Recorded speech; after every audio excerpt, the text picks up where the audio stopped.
khunthoklon amasung bamon yumnak sagei hourakfam part 4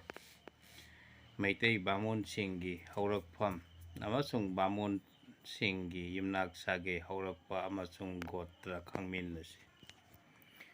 chil haibati chan hoba yumnak sagei chandra sham mayum govinda girina hauchongpam chanu panaduna magi idi chandra sham mayum kawe amuk gotrani chalamba haktakni Chaudhry mayum takhendagi haibati Tripura-dagi lakpa misri Jagadishwar na langnung chanu maichonbi panaduna magi idi Chaudhry mayum kawe Vasista gotrani charairongba haktakni Chaudhry mayum Kolkata-dagi lakpa mayang Bhogon babuna lairik yengbam chanu maipakpi panaduna magi idi Chaudhry mayum kawe Vasista gotrani churachan haktakni til haibadi tan hauba yumnak sagei takhen changbam takhendagi haibadi Tripura-dagi lakpa hari vidya lankarna tangkham kai chanu maimubi panaduna magi idi takhen changbam kawe kaushik amasung gautam gotrani kiyamba haktakni tingkhak mayum Bangladesh-dagi lakpa natna nakha konna maring hau chanu konbi panaduna magi idi tingkhak mayum kawe amuk gotrani amaiba haktakni thau haibadi thana hauba yumnak sagei thongkhra tabam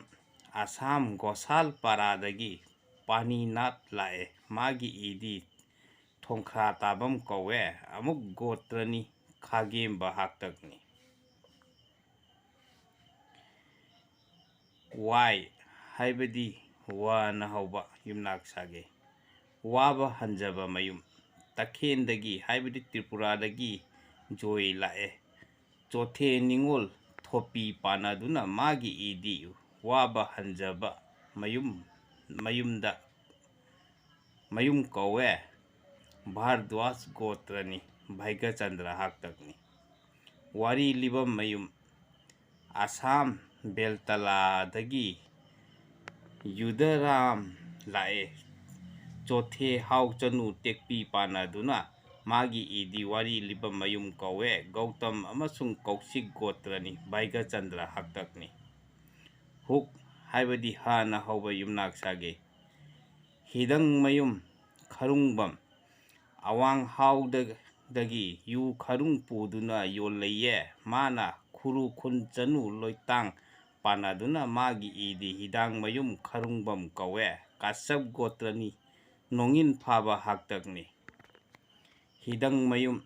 Assam Gosal Paradagi paninatna kakching chanu pini panaduna magi idi hidang mayum kawe kasab gotrani khagemba haktakni haikaksi mayum Mugudabad-dagi Joy Krishno na Thoubal laisang them chanu maichon panaduna magi idi haikaksi mayum kawe amuk gotrani paikhomba haktakni hangoibam Jagannath-dagi lakpa Vichitrapuri-na sekta kai chanu panaduna magi idi hangoibam kawe kasab gotrani charairongba haktakni hangoibam Mathura-dagi lakpa Bimolna pangal chanu taya panaduna magi idi hangoibamda changkhre kasab gotrani charairongba haktakni hanjaba mayum Sylhet-dagi lakpa Supanandana thanga salam chanu mitkoibi panaduna magi idi hanjaba mayumne Bhardwaj gotrani amaiba haktakni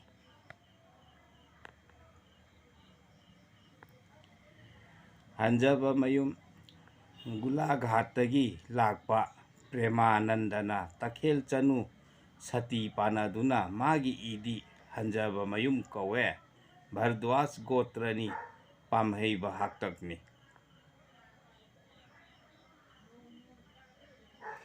ꯍꯖꯥꯔꯤ ꯃꯌꯨꯝ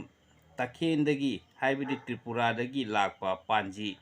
ꯃꯅꯤꯗ꯭ꯔꯥꯝꯅ ꯍꯌꯦꯟ ꯆꯅꯨ ꯃꯨꯡꯕꯤ ꯄꯥꯟꯅꯗꯨꯅ ꯃꯥꯒꯤ ꯏꯗꯤ ꯄꯣꯄꯥꯜ ꯍꯟꯖꯕ ꯃꯌꯨꯝꯅꯦ ꯑꯗꯨꯕꯨ ꯍꯖꯥꯔꯤ ꯃꯌꯨꯝ ꯑꯣꯏꯈ꯭ꯔꯦ ꯁꯥꯟꯇꯤꯜꯌ ꯒꯣꯇ꯭ꯔꯅꯤ ꯄꯥꯝꯍꯩꯕ ꯍꯥꯛꯇꯛꯅꯤ ꯍꯤꯗꯪ ꯃꯌꯨꯝ ꯑꯁꯥꯝ ꯁꯨꯅꯥꯔꯥꯟꯗꯤꯗꯒꯤ ꯂꯥꯛꯄ ꯖꯨꯙꯥꯔꯥꯝꯅ ꯑꯀꯥꯝ ꯍꯥꯎ ꯆꯅꯨ ꯄꯥꯟꯅꯗꯨꯅ ꯃꯥꯒꯤ ꯏꯗꯤ ꯍꯤꯗꯪ ꯃꯌꯨꯝ ꯑꯣꯏꯈ꯭ꯔꯦ ꯀꯥꯁ꯭ꯌꯞ ꯒꯣꯇ꯭ꯔꯅꯤ ꯄꯥꯝꯍꯩꯕ ꯍꯥꯛꯇꯛꯅꯤ ꯐꯝ ꯍꯥꯏꯕꯗꯤ ꯐꯅ ꯍꯧꯕ ꯌꯨꯝꯅꯥꯛ ꯐꯨꯔꯥꯏ ꯂꯥꯠꯄꯝ ꯅꯣꯡꯆꯨꯞ ꯇꯈꯦꯟꯗꯒꯤ ꯍꯥꯏꯕꯗꯤ ꯇ꯭ꯔꯤꯄꯨꯔꯥꯗꯒꯤ ꯂꯥꯛꯄ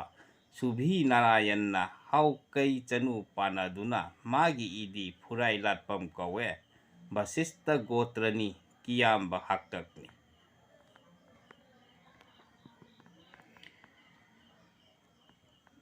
ꯑꯁꯤꯒꯤ ꯃꯈꯥ ꯇꯥꯕ